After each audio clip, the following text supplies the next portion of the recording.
And today, we're gonna be reacting to a full cops charge after their insane behavior was caught live on air. Now, we gonna see what this about. I ain't gonna do it on a dolly, but I ain't gonna do it with y'all. That being said, we gonna get right to the video. Ladies and gentlemen, the 6-year anniversary of one of the most insanely reckless acts in law enforcement history is upon us. So I decided to make a video about it to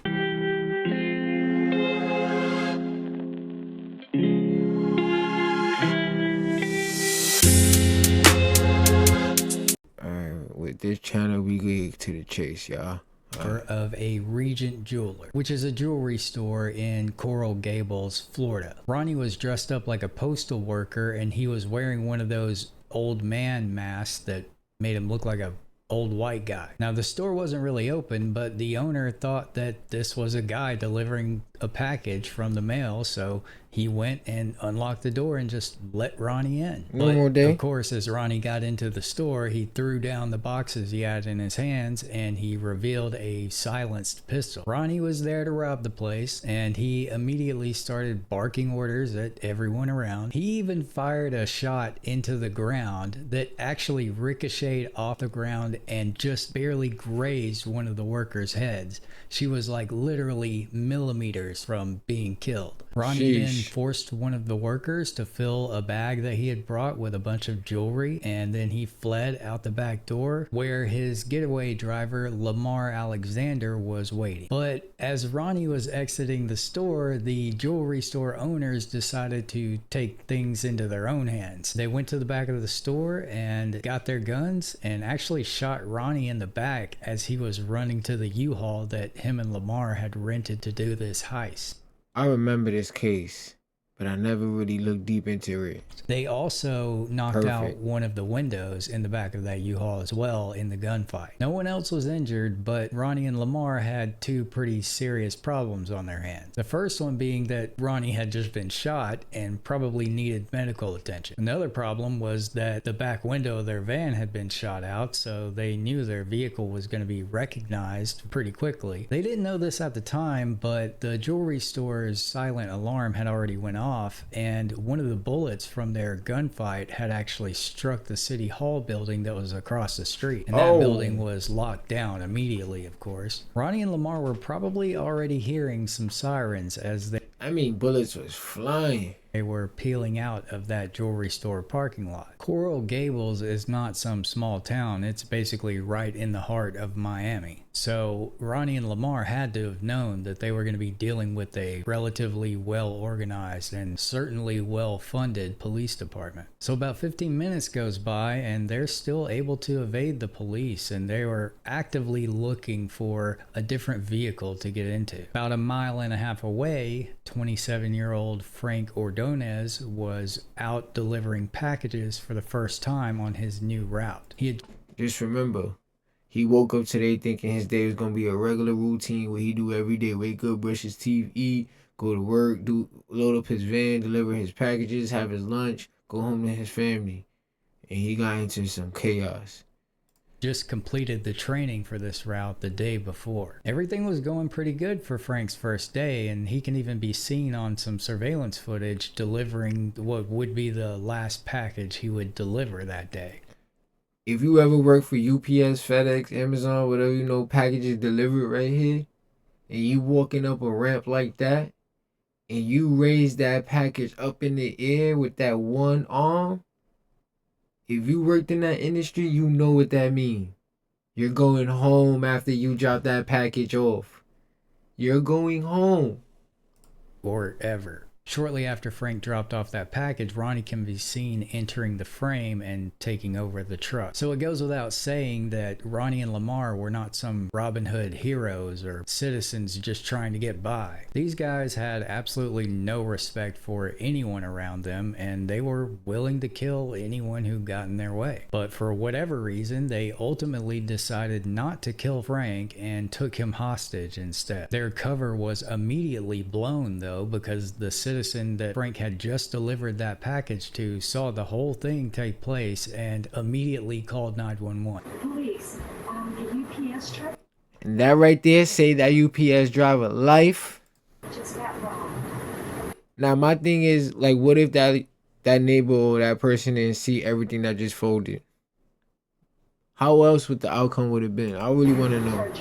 It took the Miami-Dade Police Department about 25 minutes to locate the UPS truck, but by that time it had already made its way onto the Florida Turnpike, which is one of the busiest highways in the entire state. And all this was happening in the middle of rush hour traffic. The MDPD officers attempted to make a traffic stop on the UPS truck, but of course, Ronnie and Lamar were not pulling over. This sparked what would become one of the most dangerous police chases ever broadcast live. By the time the news choppers got in the air, the chase was in full swing and there were over 50 police cars chasing this UPS truck. Eventually, the back door officers open. were able to block off traffic, but when they tried to do a disabling maneuver, Ronnie and Lamar started shooting at them. The chase continued and lasted for approximately 20 miles get out the before way. Ronnie and Lamar hit a very severely congested traffic jam full of innocent people just trying to get home from work. This is when the trail of officers from over 5 different departments converged on the truck, and what happened next was... See, that was bad on the cops. That was, you know, this man got a gun in a UPS truck.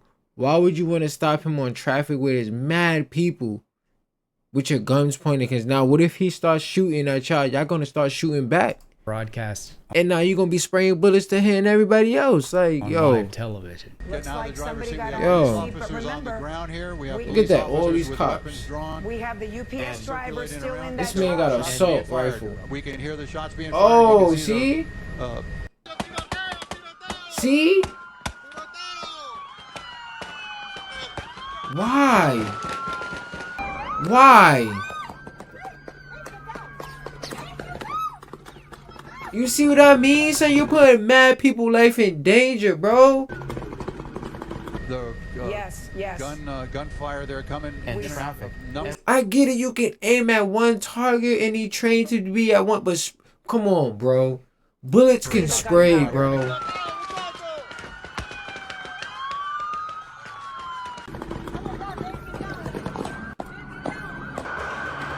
And then the UPS driver's inside. What are y'all doing? Go around to the other side, Yeah. Joe. Oh, Nice wow. and easy. This is an exchange of gunfire that's taking place. We've got an innocent UPS driver inside that truck and innocent people in their vehicles on the road. This situation. And look how the cops trying to use somebody else's car for cover, bro. Saying that person car is moving without even saying that person probably could have got shot, bro. Y'all worrying about shooting, and I ain't seen if the person is If you're just tuning in Son. live, bear with us. We're all Son. watching it unfold here together. Over the span of 25 seconds, over 200 rounds were fired from officers from 20 200.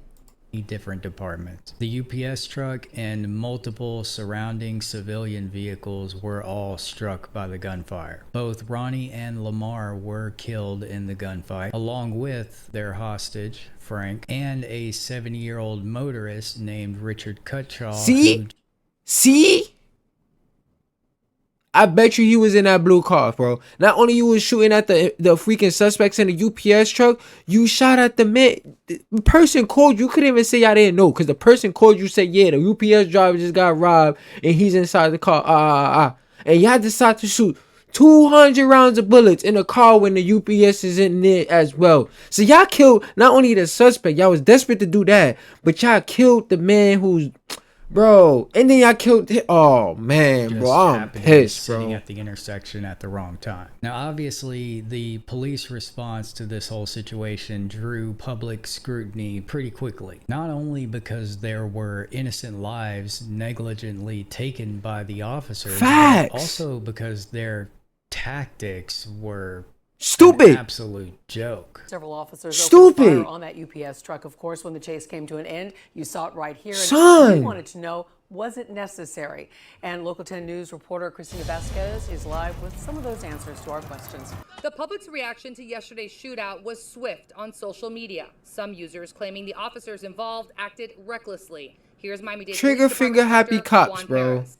No one got up in that morning yesterday and decided that they were going to take 2 innocent lives. We don't even know whose round struck them right now. I'm pretty sure that a bunch of kids in a Fortnite lobby have more tactical awareness and coordination than any of the officers on the scene that day. They were literally using civilians as shields. See? And they were just complete. See?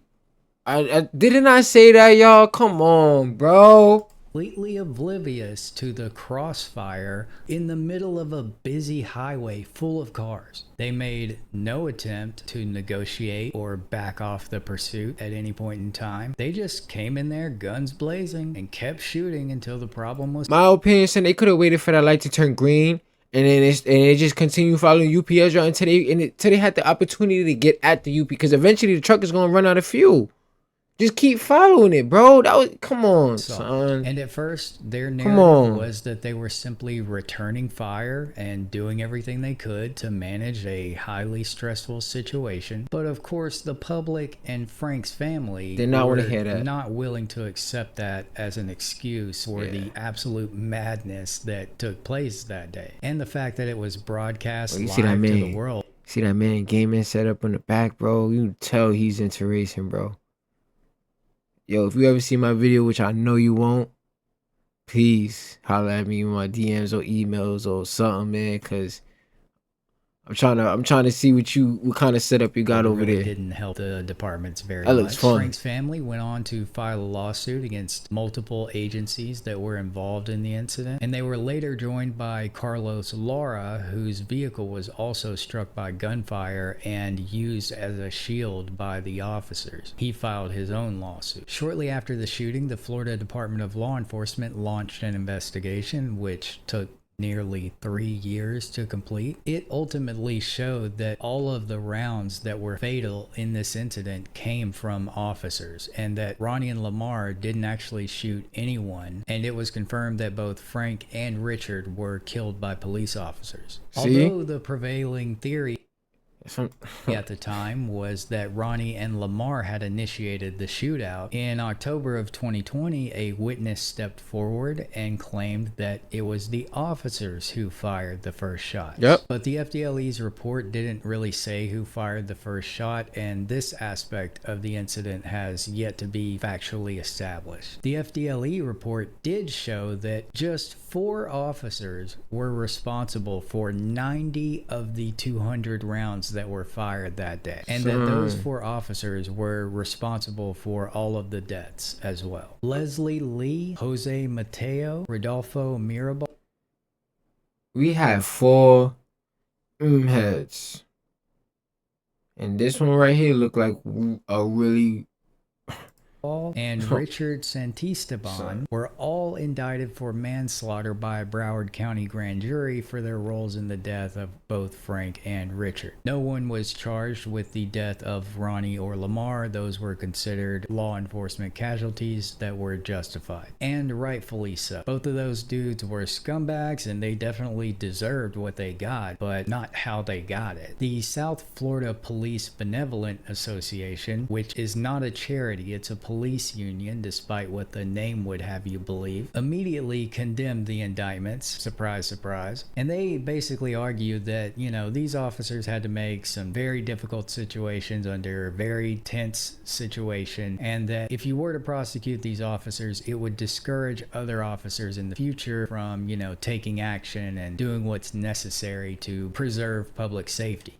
I mean, that should be the first tactic anyway. Like, that shouldn't have to be a situation where we gotta spray bullets and nah. But that argument didn't really stop the case from moving forward. Officer Jose Mateo was the first officer to be indicted by the grand jury, and he was the first officer to make a court appearance. His attorney cleverly argued that he should be entitled to a stand your ground defense, and the judge in the case agreed. They eventually held a stand your ground hearing where evidence showed that Mateo had actually fired his gun enough times to have reloaded and continued firing, and the prosecutor argued that those were the shots that killed Frank.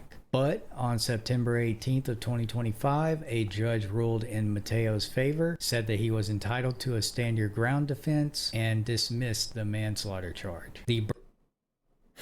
I like that. But Broward State Attorney's Office issued a public statement saying that they will appeal and arguing that stand your ground immunity should not apply when innocent bystanders like Frank and Richard, who posed no threat, are killed. This case, of course, is still ongoing, along with the ones involving the other officers. The lawsuits filed by Frank's family and Carlos were bogged down by COVID and the pending criminal investigations, and those are still ongoing as well. But Frank's family does still have a GoFundMe, and I encourage you to donate to it, and I'll be sure to leave a link to that in the description. I consider this to be one of the most insanely reckless and unprofessional police encounters to have ever been filmed, and it boggles my mind that to this day, no one has been held accountable for what happened. Alright, rest in peace to that UPS driver. We got to the point. We already know how the lawsuits happen. I just felt, my opinion, they should have waited, bro. 200 rounds? That being said, we watch this together. I won't watch it on a dolly. If you ever want me to react to a video, make sure y'all leave a comment. Make sure I give this video a thumbs up to help me get me in the algorithm. With that being said, I'm out till next time.